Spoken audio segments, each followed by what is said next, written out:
जय श्री गीता महात्मा नमो नमः। श्री लक्ष्मी नारायणाय नमो नमः। श्री गीता महात्मा नमो नमः। श्री कृष्ण भगवान नमो नमः। श्री राधे कृष्ण नमो नमः। संजय ने कहा, हे धृतराष्ट्र। तब श्री कृष्ण भगवान व्याकुल चित्त अर्जुन से बोले, हे अर्जुन, अनार्थ के सेवन करने योग्य अपयस कारक मोह उस समय तुम्हारे मन में कहाँ से आया? तुम कायर मत बनो, शोभा नहीं देता। तुम हृदय के दुर्बलता को त्याग कर युद्ध के निमित्त खड़े हो जाओ। अर्जुन ने कहा, हे मधुसूदन, मैं रन में पूज्य भीष्म और द्रोणाचार्य के ऊपर बाण प्रहार कर कैसे युद्ध करूं?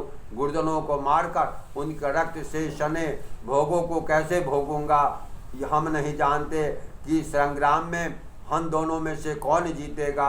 यदि हम जान मिले तो भी जिनको मारकर हम जीवित रहना नहीं चाहते, वही धृतराष्ट्र के पुत्र हमारे सामने प्रस्तुत हैं। मैं आपसे पूछता हूँ, जिससे निश्चय करके मेरा भला हो वह मुझे समझा कर कहिए, क्योंकि मैं आपका शिष्य हूँ। मुझे शिक्षा दीजिए।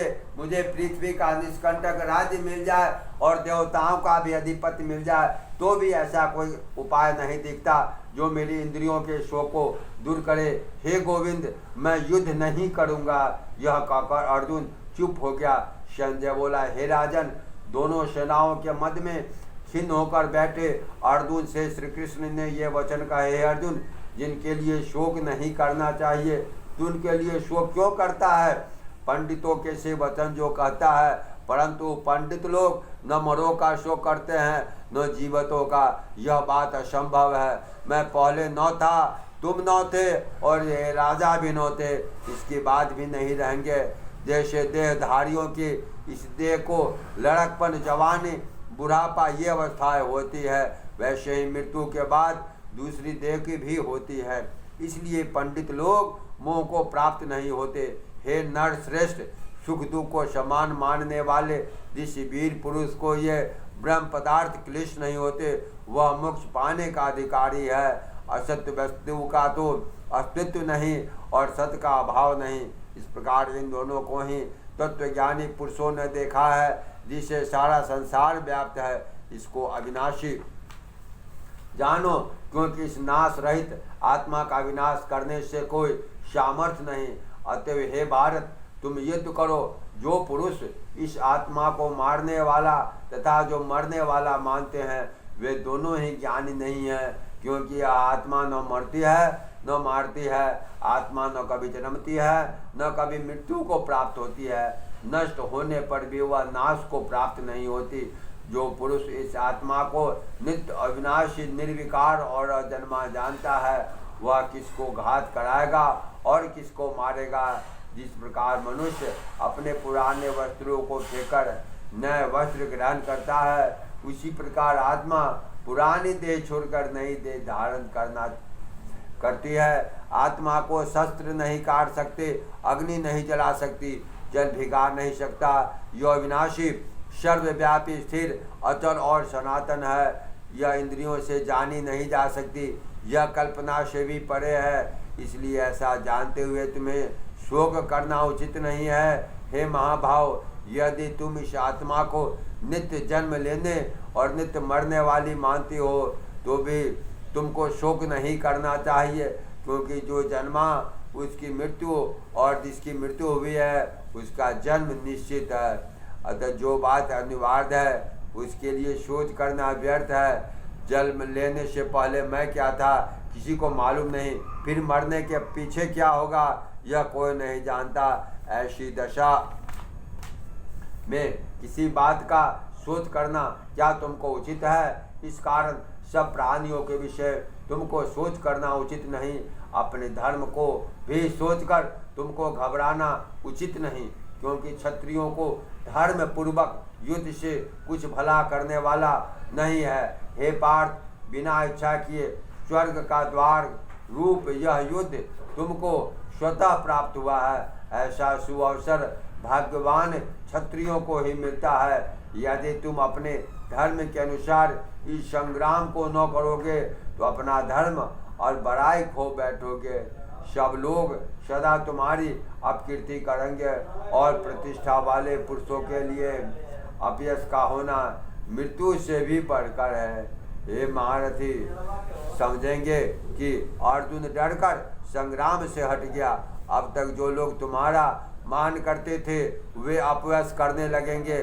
शत्रु लोग तुम्हारे पराक्रम की निंदा करते हुए अनेक प्रकार के दुर्वचन कहेंगे।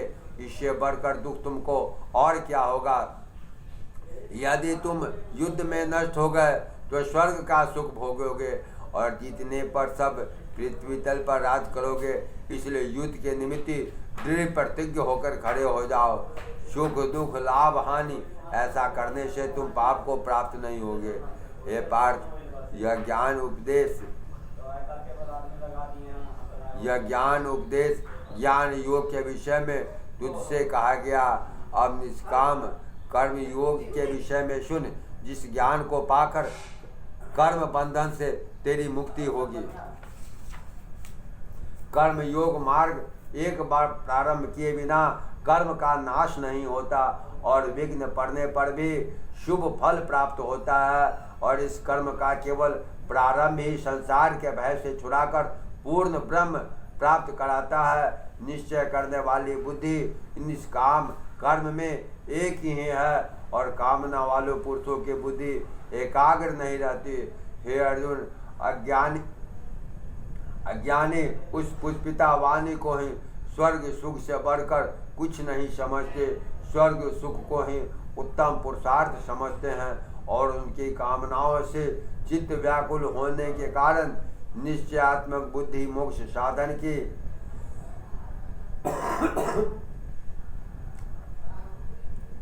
नहीं उत्पन्न होती कारण उनका चित्त भोग आदि में सदैव निमग्न रहता है। जिन पुरुषों का चित्त इस प्रकार मोहलिप्त है और जिनकी आसक्ति भोग विलास में है, ऐसे पुरुष के अंतःकरण में निश्चयात्मक बुद्धि नहीं होती।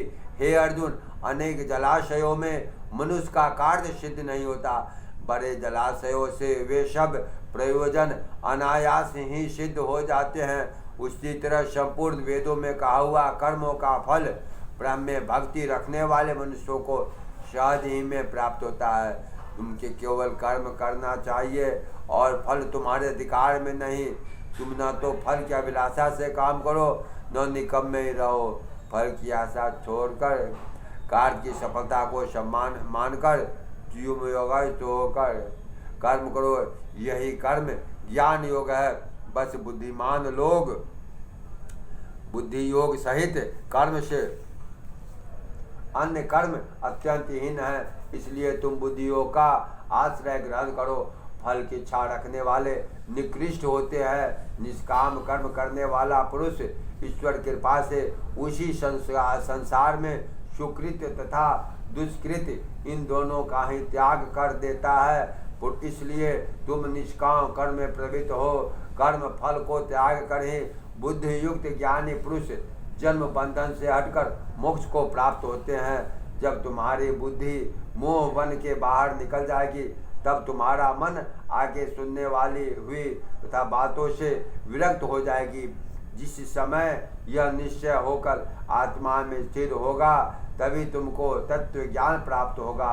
अर्जुन ने पूछा, है केशव, आत्मस्वरूप में निश्चल बुद्धि वाला किसको कहा गया है, उसके लक्षण क्या हैं। भगवान श्री कृष्ण जी कहने लगे, हे अर्जुन, जो महापुरुष मन की सब कामनाओं को त्याग देता है और अपने आप में ही प्रसन्न रहता है उसको निश्चय बुद्धि कहते हैं। दुख में किसके मन को खेद नहीं होता और सुख में किसको आसक्ति नहीं होती और प्रीति भय क्रोध जिसके जाते रहते हैं वह महात्मा स्थिर बुद्धि वाला मुनि कहता है। जो शुभ पदार्थ प्राप्त होने से हर्ष नहीं करता और अशुभ से अप्रसन्न नहीं होता उसी को स्थिर बुद्धि जानना चाहिए। जैसे कछुआ अपने अंगों को सिकोड़ लेता है उसी तरह जो पुरुष अपनी इंद्रियों को विषयों से हटाता है उसी की बुद्धि स्थिर जानी चाहिए। निराहारी पुरुष के विषय में खट जाते हैं परंतु विषयों में उसकी चाह बनी रहती है। पर ब्रह्म का अनुभव होने पर वह भी चाह भी घट जाती है। हे अर्जुन, मोक्ष में प्रत्यक्ष करने वाले विद्वान व्यक्ति को भी प्रबल इंद्रियां बलात्कार से उसके मन को जीत लेती है। इसलिए सब इंद्रियों को विषय से रोक मेरे विषय तत्पर हो जाओ। जिसने इंद्रियों को वश में कर लिया उसी की बुद्धि निश्चल है। जो पुरुष विषयों के ध्यान में रहता है उसकी प्रीति हो जाती है। प्रीति होने से कामना होती है।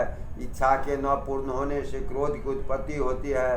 क्रोध से अविवेक होता है। अविवेक से स्मरण शक्ति नष्ट हो जाती है। स्मरण शक्ति के नष्ट होने से बुद्धि का नाश होता है और जिसकी बुद्धि का नाश हुआ वह विनाश को प्राप्त होता है। जो पुरुष राग द्वेष से रहित तो अपने मन को वश में रखता है वह शांति को प्राप्त होता है। शांति मिलने पर सब दुखों का नाश हो जाता है। जो प्रसन्न चित्त वाले को बुद्धि निश्चल होती है,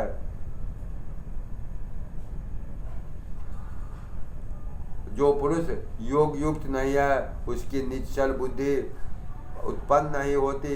ईश्वर में भावना नहीं होती। भावना के न होने से शांति प्राप्त नहीं होती और अशांत को सुख कहाँ से मिलेगी। जैसे वायु नाव को जल में खींच ले जाती है उसी प्रकार इंद्रियां उस पुरुष के बुद्धि का नाश कर देती है। इस कारण हे महाबाहो, जिसकी इंद्रियां विषयों से सर्वथा रोक ली गई है उसकी बुद्धि स्थिर है। जो सब प्राणियों की रात है उसमें स्वयं ही जागता रहता है और प्राणी मात्र जिस समय जागते हैं मुनिजनों को वह रात्रि है। जल से भरे समुद्र में और नदियों का जल भरने पर भी वह अपनी मर्यादा पर रहता है। उसी प्रकार दृश्य पुरुष में इच्छा के रहने पर भी उस विषय भोग प्रवेश नहीं करता। उसी को शांति मिलती है। विषयों की इच्छा करने वाले को शांति नहीं मिलती और जो सब कामनाओं को छोड़कर तथा इच्छा रहित विचरता है वह शांति को प्राप्त होता है। हे पार्थ, ब्रह्म स्थिति यही है। ऐसी स्थिति मिल जाने पर प्राणी फिर मोह में नहीं फंसता और अंत समय में निर्वाण ब्रह्म को प्राप्त होता है। प्रेम से बोलिए श्री गीता महात्म्य जय।